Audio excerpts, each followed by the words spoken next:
안녕하세요. 민법통일 썰민법입니다. 자, 소멸시효 5번째 시간인가요?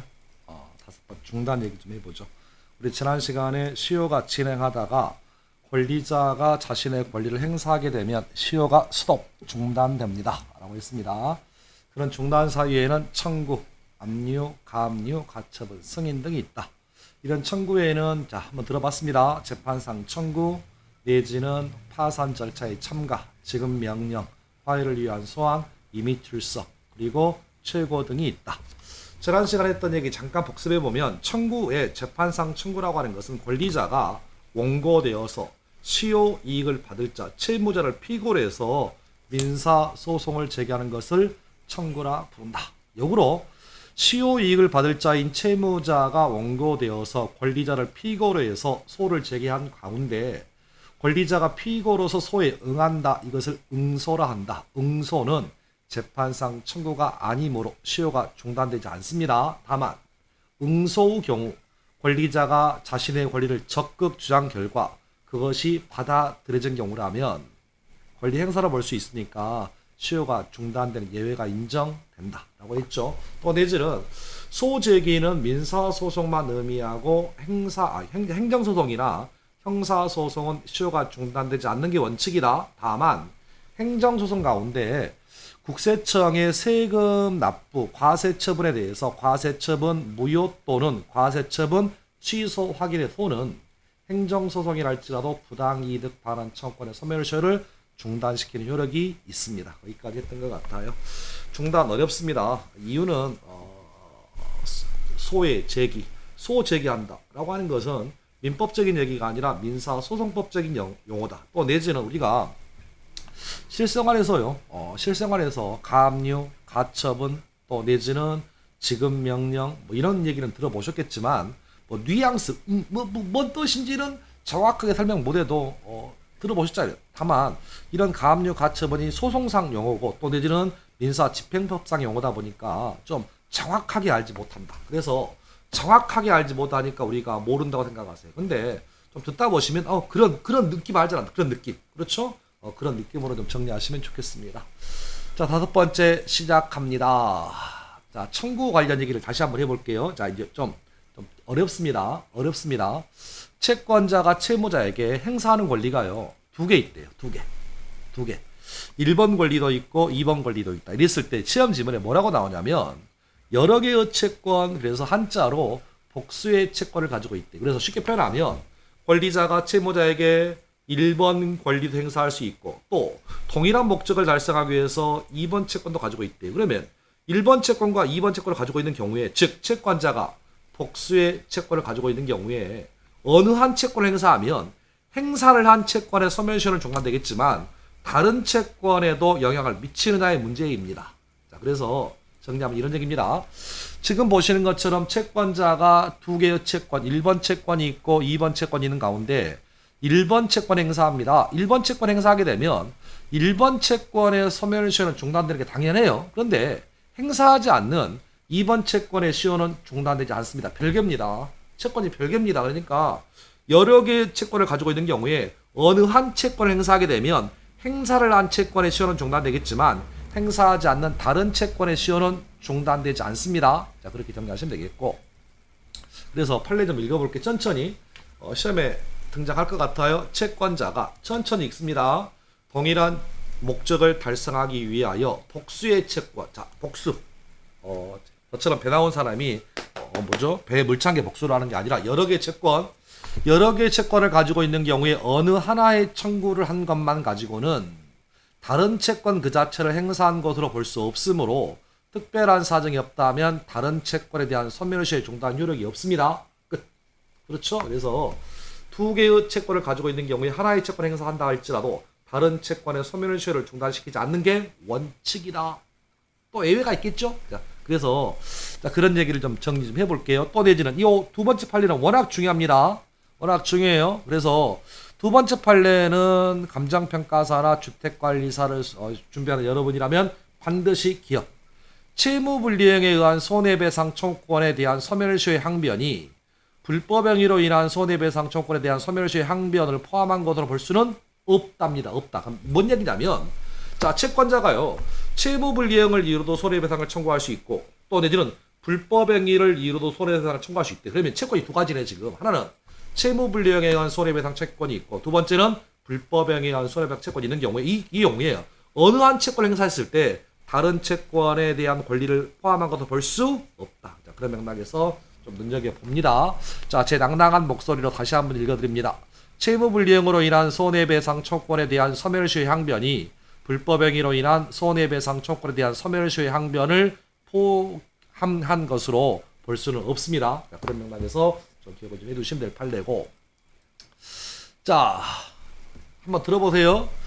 자, 원인 채권 행사는 어음 채권의 소멸시효를 중단시키지 못합니다. 원칙입니다. 쉽게 표현합니다. 제가 친구에게 현금 1,000만 원 빌렸습니다. 근데 제가 아시다시피 강사도 하지만 부동산도 운영하고 있잖아요. 그렇죠?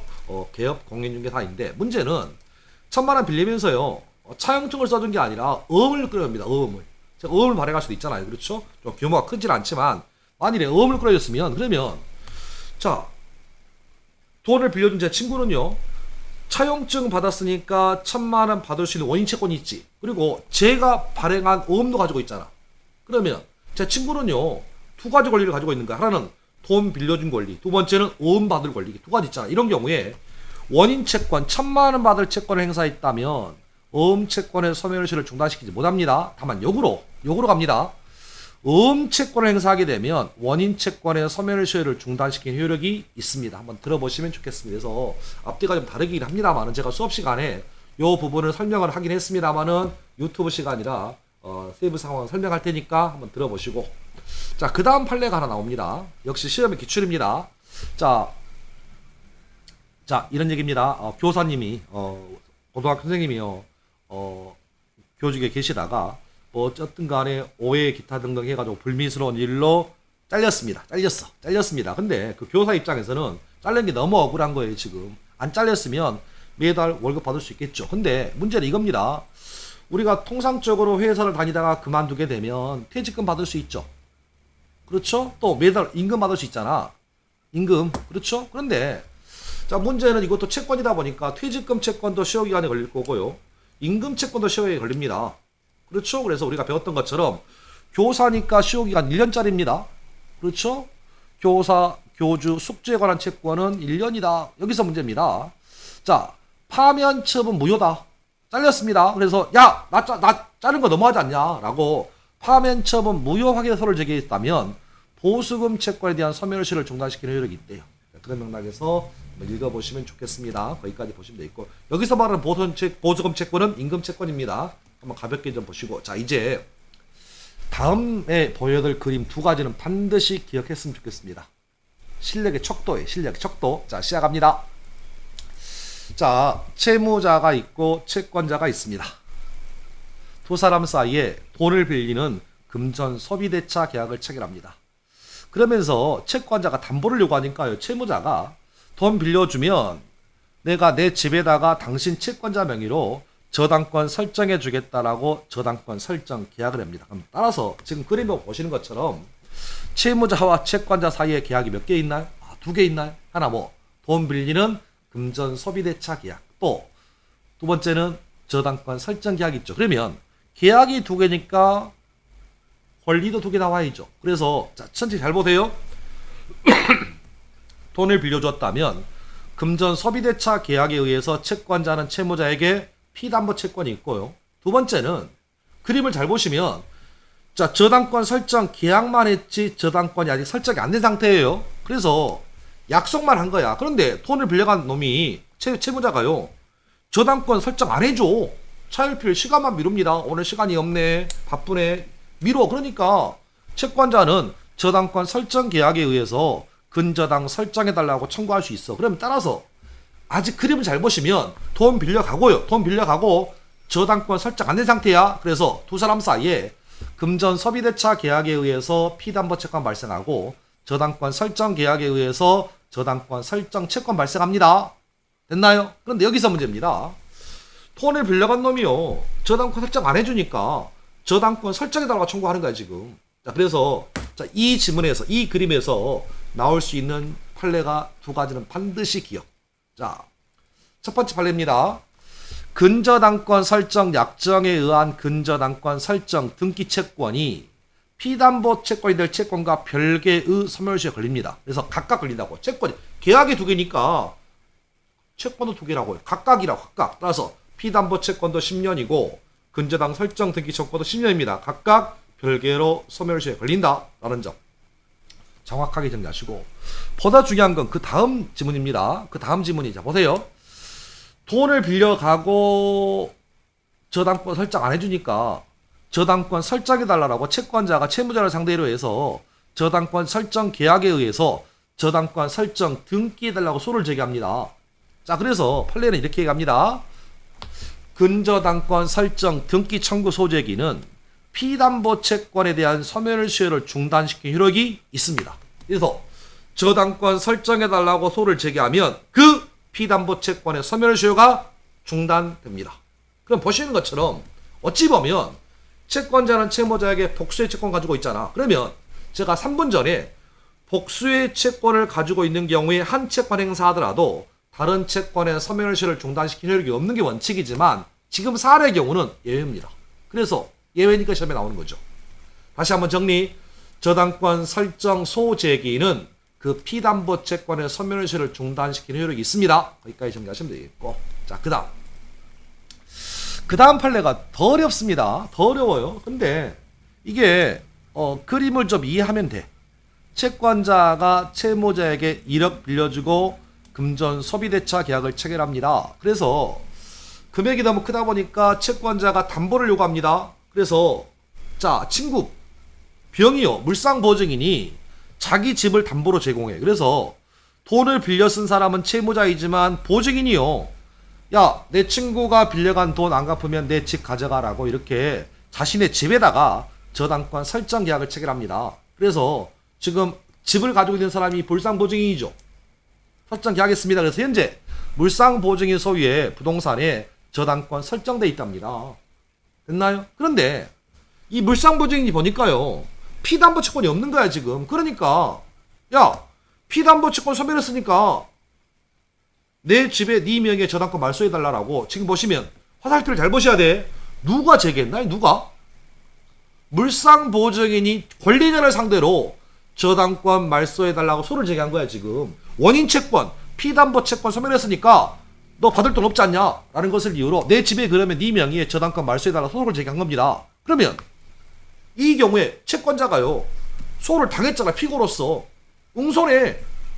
그렇죠? 응소인데 문제는 이겁니다. 채권자가 응소해서 권리를 적극 주장했대. 받아들여졌답니다. 그러면 중단되나요? 중단되지. 근데 뭐가 중단돼? 뭐가 중단돼?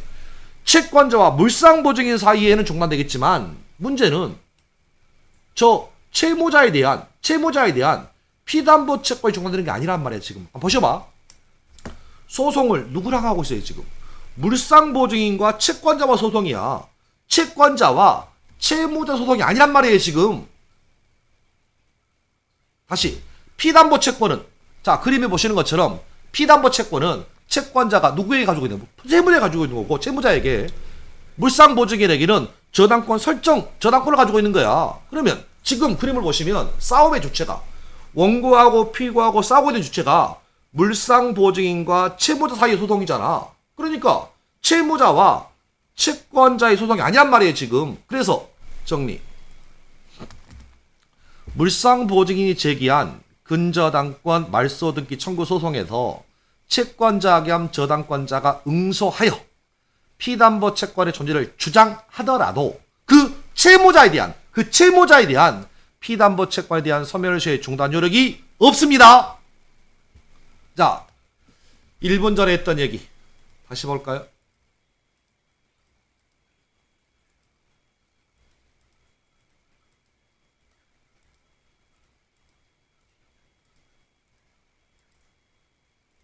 (1분) 전에 했던 얘기. 자, 아랫줄.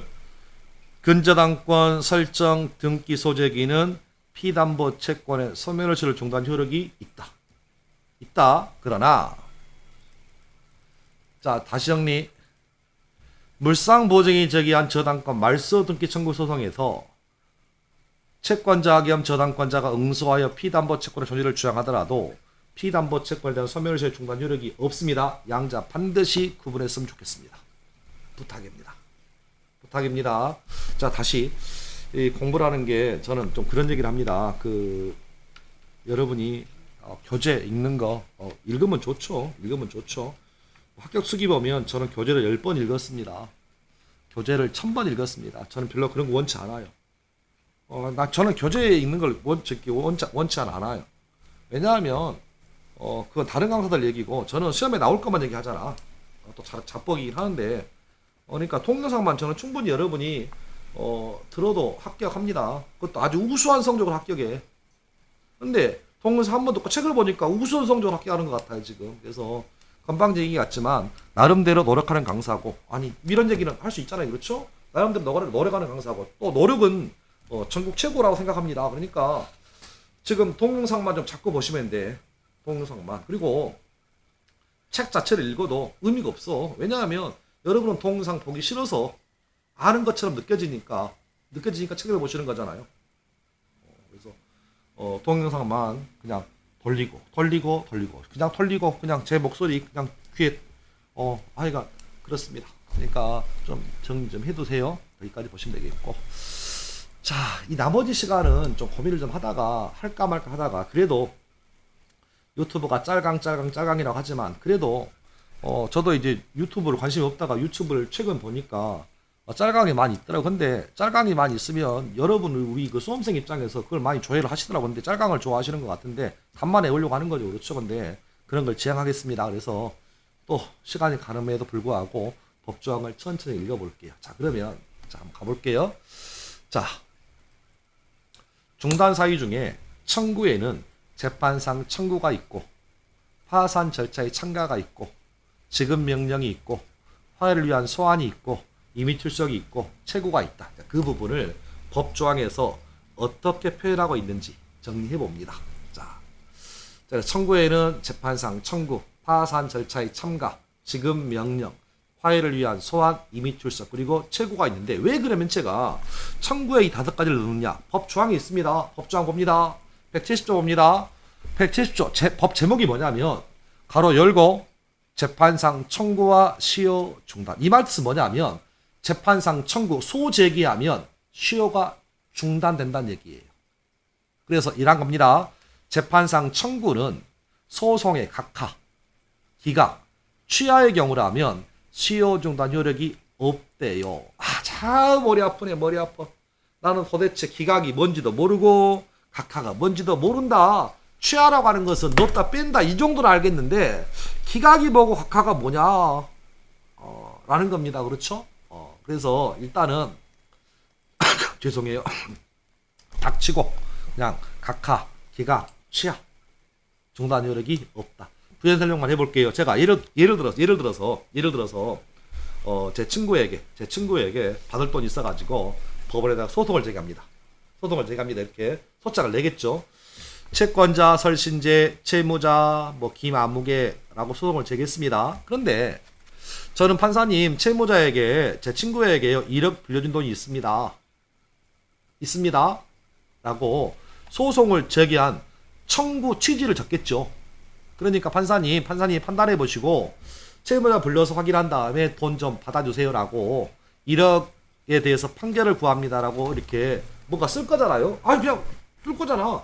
근데 문제는 거기다가 붙임해야 돼. 붙임. 뭘 붙이냐면 제가 친구에게 빌려줬던 증거가 차용증이 여기 있습니다. 또 은행 통장 내역이 여기 있습니다라고 그걸 붙여줘야죠. 그냥 무작정 나는 하늘이 아니고 땅이 하는데 왜 모르냐고. 내가 내 친구한테 1억 빌려주는 거 하늘과 땅만 돼. 판사가 너가 모르냐고. 지금 이렇게 할 수는 없잖아. 증거해야 돼. 증거. 그런데 영수증, 차용증도 없고 통장 내역도 없고 무조건 소장 하나 내가지고 돈 받아달라고 하면 법원에서는 그 말을 믿을 수 있어요? 각하입니다. 각하. 요건미비. 그러니까 소송을 제기할 때 일정한 갖춰둔 요건이 있을까? 요건이 있어야 되잖아. 또 내지는 보셔봐. 친구가 죽었어. 없는 사람이 이 세상에. 각하야. 바로 각하. 심리도 안 해. 그것이 맞느냐 맞지 따지지 않아. 요건 구비비비 각하. 이게 각하고요. 자, 두 번째는 제가 차용증 소송을 제기했습니다. 그러면 판사가 읽어보겠죠. 너의 말이 신빙성이 있군. 그리고 채무자도 부릅니다. 야, 채무자 이리 와봐. 야, 채권자 말에 의하면 이렇게 한다. 너 어떻게 하냐? 돈 빌린 거 맞아? 라고 물어볼 거잖아. 그럼 채무자가 예 맞습니다. 제가 능력이 안 돼서 빌린 적은 맞는데 갚지 못하고 있어요. 그러면 법원은 채권자의 청구 소재기를 받아주겠죠. 이것을 받아준다. 인용. 받아줘. 받아주면 채무자는 채권자에게 돈 갚으세요. 라고 인용할 거야. 근데 문제는 이런 얘기입니다. 아니 판사님, 제가 채무자인데요. 돈 1억 빌린 게 맞는데 돈 갚았는데요? 라고 하는 거야. 제가 부인에게 갚았어요. 기타 등등. 채무가 빌린 거 맞는데 없는 거야. 지금 상황이 지금 보니까. 그래서 야 너의 청구 이의 없음. 기각. 그러니까 각하와 기각의 본질적인 차이는 뭐냐면 각하는 아예 떠들어보지도 않아. 요건 미비야. 필요한 서류가 안 들어온 거야. 다 읽어볼 필요도 없는 거지. 각하. 기각은 다 읽어봐. 요건 들어왔으니까. 근데 이유 없음. 이게 기각입니다. 차이점 이해했어요 지금? 그러니까 각하와 기각의 가장 본질의 차이는 뭐냐면 각하는 읽어보지도 않아. 서류 미비야. 기각은 읽어봐. 읽어보는데 얼토당토하는 얘기라고 있어. 기각. 취하는 뭐냐? 소를 냈어. 근데 내 뺐어. 아이고 너무하지? 친구한테 1억 빌려주는데 설마 친구가 배신하겠어? 라고 좀 너무한 거 뺐어. 채무자 압박용으로 넣은 거죠. 취하. 제 말 했어요 지금? 자 그러면 가볼까요? 자 그림 갑니다. 자 재판상 청구했습니다. 다른 말로 소재기 한 거죠. 그러면 시효 종단돼요? 종단되죠? 그런데 이 소송 제기한 게 각하돼요. 또 기각돼요. 또 취하 있어. 그러면 결론만 얘기합니다. 소가 각하되거나 기각되거나 취하 있으면 결론만 얘기합니다. 소를 제기한 거예요? 제기 안 한 거예요? 다시 천천히. 소를 제기하면 재판상 청구하면 시효가 중단돼요. 그런데 훗날 그 소가 판결 나기 전에 각하됐어. 또 기각당했어. 얘들은 취하있어. 그럼 결론만 얘기합니다. 소를 제기한 거야 안 한 거야? 결론만 얘기하면 안 한 거지. 또 딱 뺐는데. 그렇죠? 그래서 우리 법은 이런 경우라면 시효 중단의 효력이 없다라고 합니다. 안 한 거하고 똑같다고 지금. 그러니까 다시 재판상 청구하면 시효가 중단되는데 문제는 훗날 그 소의 제기가 기각당하거나 각하당하거나 취하의 경우라면 소를 제기하지 않는 꼴 아니냐. 그래서 중단 효력이 없답니다. 그럼 이 말의 의미는 시효가 그대로 중단되고 진행한다는 얘기야. 쭉 진행한다는 얘기야. 진행합니다. 끝이야 지금. 법조. 세 가지 다 각하, 기각, 취하의 경우 중단 효력이 없습니다. 시험 지문에 재판상 청구는 소송의 각하, 취하의 경우에는 중단 효력이 없지만 소의 기각의 경우에는 중단 효력이 있다. 헛소리 합니다. 세 가지 다 각하든 기각이든 취하든 중단 효력이 없어요. 끝. 자, 2항 갑니다. 2항. 전항의 경우에 6개월 내 재판상 청구, 파산 절차의 참가, 압류 또는 가압류, 가처분을 한 때에는 시효는 키워드 최초의 재판상 청구로 인하여 중단된 것으로 봅니다. 요건 또 뭐냐? 자, 봅니다. 자, 보죠. 자, 재판상 청구했습니다. 소 제기합니다. 시효 중단되겠죠? 그런데 훗날 소가 각하, 기각, 취하당하면 중단 효력이 없죠? 중단 효력이 없다는 얘기는 시효가 진행한다는 얘기입니다. 그러다가 소가 각하당하고 기각당하고 취하한 날로부터 6개월 이내에 뭔가 또 해. 그래서 두 번째 재판상 청구를 합니다. 또 파산 절차 참가합니다. 압류를 합니다. 그러면 두 번째 재판상 청구한 때 시효가 중단되는 것이 아니라. 그렇죠? 두 번째 재판상 청구한 때 중단된 것이 아니라 언제로? 최초. 언제로? 그림이 빨랐네요. 최초의 재판상 청구 시에 중단된 것으로 옵니다. 됐나요? 됐어요? 그래서 이런 점이 좀 어렵다. 딱딱하죠. 그러니까 가만히 이렇게 살 때 눈 감고 가만히 생각해 보면 재판상 청구했다가 소장을 뺐다. 그러면 소를 제기 안 한 것이니까 중단 안 된다. 그러다가 다시 재판상 청구하면 그 본래 의지가 확정하는 것이니까 최초의 재판상 청구시다. 이런 법조항이 이제 이어집니다. 됐나요? 자, 나머지 법조항 매한가지입니다. 파산 절차에 참가해도 시효가 중단돼. 이 말 뜻은 뭐냐면 제목부터 보는 겁니다. 채무자가 파산당했습니다. 그러니까 채권자가요. 채무자의 파산 재단의 배당에 참가해서 나도 받을 돈 있다고 돈 달라고 파산 절차에 참가해. 그럼 권리 행사하는 거잖아. 그렇죠? 중단돼. 그런데 법정에 뭐라고 돼 있냐면 파산 절차에 참가하는 채권자가 이를 취소하거나 넣었다가 뺐거나 청구가 각하되었다면 파산 절차에 참가하지 않는 꼴 되었잖아요. 그러니까 중단 효력이 없는 거야. 그럼 그림은 더 쉬워. 채무자가 파산당해서 채권자가 파산 절차에 참가하는 순간 시효 중단돼요. 그런데 후에 파산 절차가 스스로 취소하거나 각하되었다면 중단 효력이 없다고요. 끝. 됐습니다. 자, 똑같은 얘기예요. 지급명령 같은 경우는 소액 같은 경우인데 소액 같은 경우 예를 들어서 500만 원 받으려고 변호사 500만 원짜리 사가지고 소를 제기할 수는 없잖아요. 그렇죠? 약식재판 그런 식의 맥락인데 이게 대부분 지급명령입니다. 지급명령을 신청하면 시효 중단돼요. 그런데 지급명령은 채권자가 법정기간 내 가집행 신청을 하지 아니함으로 인하여 효력을 잃을 때라면 시효 중단 효력이 없다. 이게 좀 소송법상 용어라 좀 어렵긴 한데요. 지급명령을 신청한 다음에 일정한 기간 내에 가집행 신청하셔야 돼.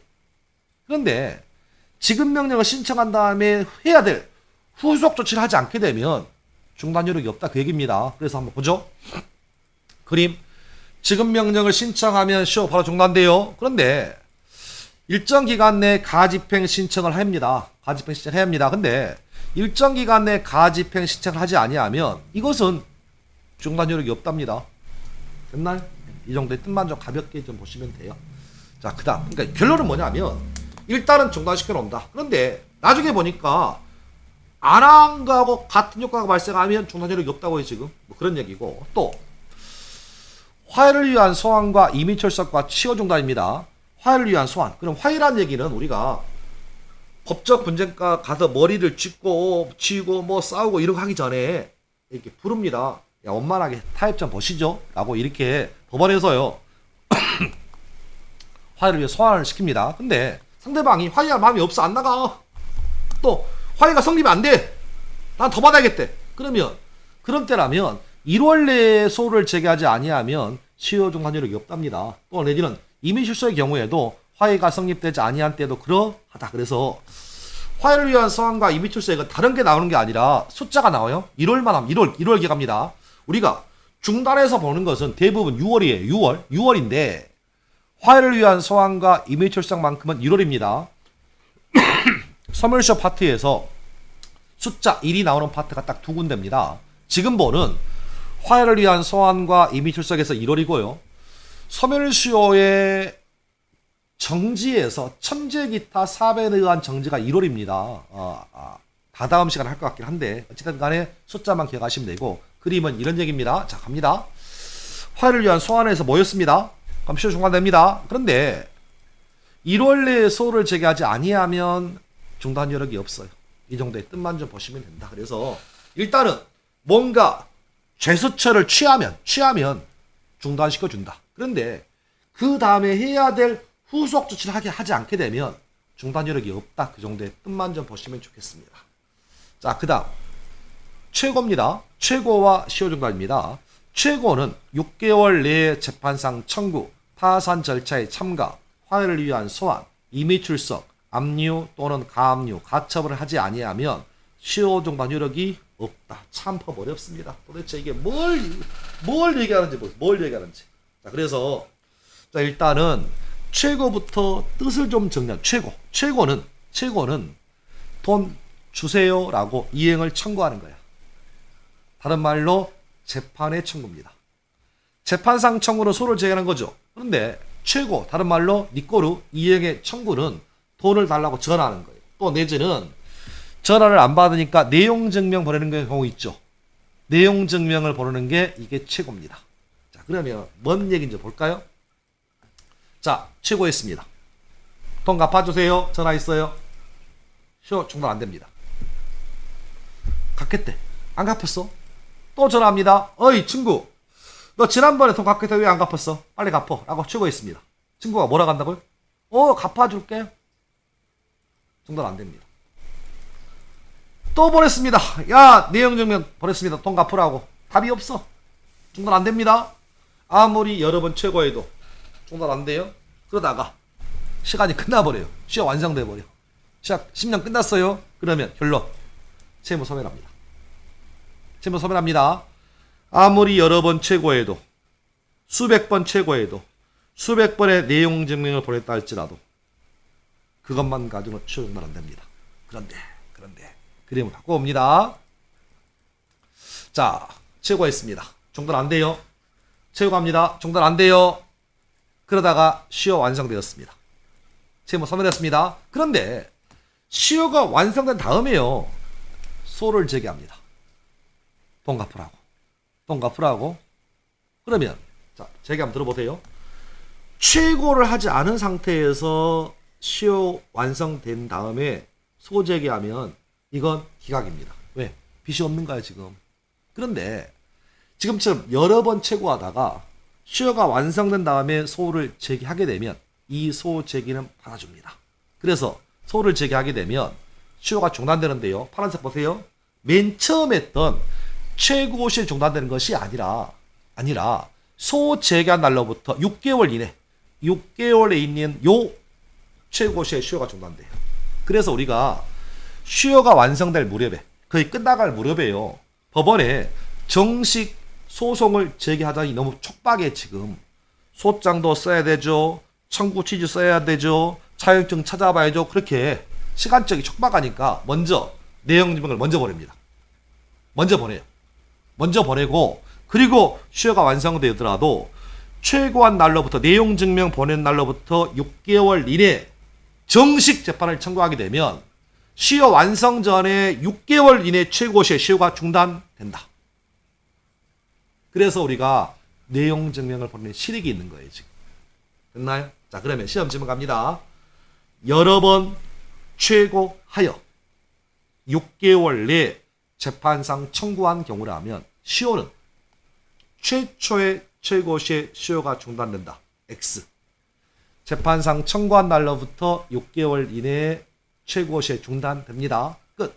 자, 여기서 이제 여러분이 묘한 뉘앙스를 찾아보셔야 되는데, 뉘앙스가 이겁니다. 자, 재판상 청구 시효 중단 사유죠. 또 최고도 시효 중단 사유죠. 맞지? 청구에는 재판상 청구, 파산 절차의 참가, 지급 명령의 신청, 화해를 위한 소환과 임의 출석, 최고. 그러면 재판상 청구도 최고도 시효 중단 사유는 분명해요. 그런데 최고만 가지고는 중단 안 돼요. 아무리 수십 번, 수백 번 최고해도 최고만 가지고는 중단 안 됩니다. 이유는 최고하고 플러스 6개월 이내 후속 조치 들어가야죠. 6개월 이내 재판상 청구한다거나 6개월 이내 파산 절차에 참가하거나 6개월 이내 압류 들어가거나 이렇게 해야만 중단되잖아. 자, 그러면 이제 제 얘기 한번 들어보세요. 재판상 청구와 최고는 시효 중단 사유라는 점은 동일하지만 끝발은 틀리네. 효과가 틀려. 왜냐하면 재판상 청구하게 되면 즉시 중단돼. 근데 최고는 최고하게 되면 중단되는 것이 아니라 뭔가 떠들어와야 되잖아. 그러니까 재판상 청구에 의한 시효 중단 효력과 최고에 의한 시효 중단 효력은 다릅니다. 얘기 끝. 여기까지 하겠습니다. 그래서 일단 좀 이번 시간 좀 어렵습니다. 그런데 좀 죄송한 얘기긴 한데 좀 여러 번 좀 들어보시면 이 부분 정리될 거예요. 그래서 판례 중요하긴 하죠. 판례 중요하긴 한데, 자, 다시 이번 시간 정리하면 이겁니다. 첫 번째, 근저당권 설정해달라라고 소제기하면 피담보 채권 시효 중단됩니다. 두 번째, 물상보증이 제기한 저당권 말소 청구 소송에서 권리자가 피고로서 소송에 응하여 자신의 권리를 적극 주장하더라도 채무자에 대한 피담보 채권 소멸시 중단되지 않습니다. 반드시 기억하시고. 자, 그 다음. 자, 법조항이 나오면 170조. 재판상 청구가 후에 기각, 각하, 취하의 경우라면 중단 요력이 없다. 2항. 그러나 기각, 각하, 취한 날로부터 6개월 이내 재판상 청구하게 되면 최초의 재판상 청구 시에 중단된다. 파산 절차의 참가도 시효 중단 요력이 있지만 파산 절차를 취소하거나 각하당하면 중단 요력이 없다. 지급 명령은 일정한 기간 내 가집행을 하지 아니하면 중단 요력이 없다. 화를 위한 소환과 임til속은 1월 내에 소를 제기하지 않으면 시효 중단 요력이 없다.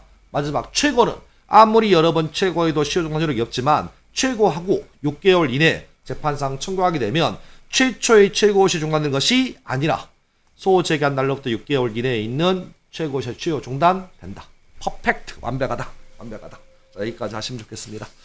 자, 다음 시간에는 압류 관련 얘기 좀 해볼게요. 여러분 즐거운 금요일입니다. 오늘 잠실에서 야구합니다. 기아하고 LG하고 하는데 저는 기아 팬인지 아시죠?